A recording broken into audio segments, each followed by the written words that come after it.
Assalamualaikum warahmatullahi wabarakatuh. Pada video kali ini saya akan menjelaskan klasifikasi lebah yang terdapat pada sebuah koloni lebah. Oke, langsung saja kita buka contoh koloni.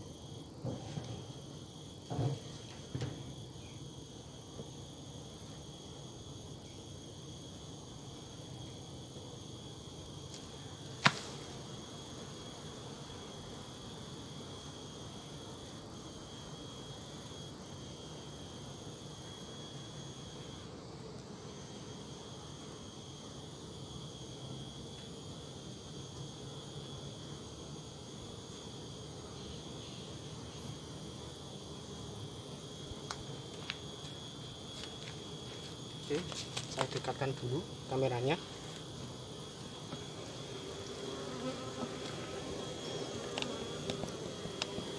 Oke, jadi ini adalah contoh dari sarang lebah madu. Lebih tepatnya adalah sarang dari lebah madu jenis Apis mellifera. Nah, dalam sebuah koloni lebah madu Apis mellifera sendiri terdapat 3 klasifikasi lebah, yaitu ratu lebah, lebah pekerja atau lebah betina, dan yang terakhir adalah lebah jantan. Oke, yang pertama akan saya tunjukkan contoh dari ratu lebah. Ini adalah contoh dari ratu lebah. Ini yang besar ini. Nah, itu adalah contoh dari ratu lebah. Ratu lebah ini pada setiap koloni hanya terdapat 1 ekor ratu lebah madu. Nah, tugas dari ratu lebah ini adalah bertelur dan menjaga perkembangbiakan dari lebah madu. Ratu lebah ini ciri-cirinya adalah memiliki ukuran yang paling besar jika dibandingkan dengan klasifikasi lebah yang lainnya. Oke, ini nakal ya, ratunya dia suka lari-lari. Nah, ini. Nah, saya dekatkan. Nah, itu adalah ratu lebah madu.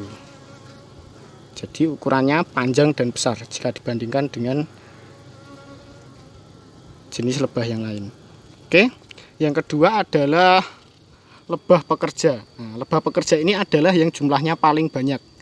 Lebah pekerja di kalangan peternak juga dikenal sebagai lebah betina atau betinanya lebah. Tugas dari lebah betina ini adalah dia mengumpulkan nektar dan serbuk sari bunga yang digunakan sebagai bahan makanan dan bahan perkembangbiakan dari lebah. Jadi nektar itu adalah berupa madu, sedangkan serbuk sari atau biasa disebut dengan bee pollen adalah tepung sari yang dikumpulkan oleh lebah pekerja dari sebuah bunga. Oke, yang selanjutnya adalah lebah jantan. Nah, lebah jantan adalah yang jumlahnya lebih sedikit daripada lebah madu. Ciri-ciri dari lebah jantan adalah dia memiliki ukuran badan yang besar. Oke, sebentar saya carikan contohnya.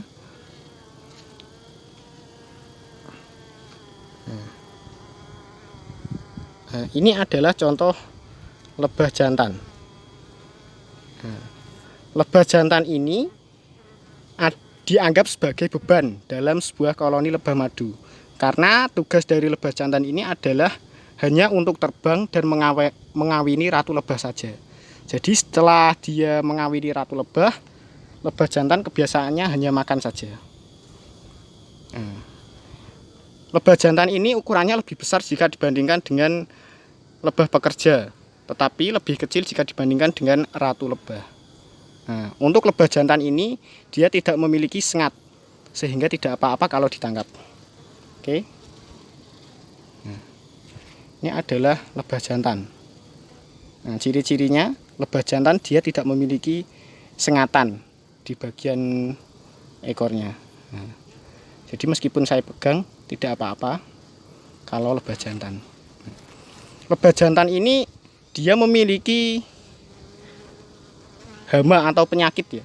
Jadi di kalangan peternak madu biasanya lebah jantan akan dimusnahkan dengan cara menghabisi atau membunuh ataupun mengiris telur-telur yang akan menjadi calon lebah jantan. Nah, jadi ciri-ciri untuk telur yang akan menjadi lebah jantan ataupun kepompong yang akan menjadi lebah jantan adalah kepompongnya dia menonjol.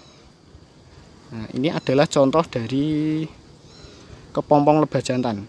Dia memiliki ukuran yang menonjol jika dibandingkan dengan kepompong yang akan menjadi lebah pekerja. Ini dia menonjol keluar dari sarang. Nah, di kalangan peternak lebah madu biasanya sarang ataupun kepompong yang seperti ini biasanya kita potong dengan menggunakan pisau agar tidak menjadi lebah jantan, karena seperti yang saya jelaskan tadi, tugas ataupun kebiasaan dari lebah jantan itu hanya makan dan mengawini ratu. Jadi kalau terlalu banyak, justru lebah jantan bisa membawa bibit penyakit. Karena biasanya hama lebah yang dinamakan kutu varroa berasal dari lebah jantan. Oke, sekian tadi adalah penjelasan saya tentang lebah madu. Silahkan berikan komen pada kolom komentar untuk memberikan saran video apa yang sebaiknya saya buat. Dan terima kasih. Kalau suka silahkan klik tanda suka. Kalau tidak suka boleh kalian klik di tanda tidak suka. Oke, terima kasih. Sekian dari saya. Wassalamualaikum warahmatullahi wabarakatuh.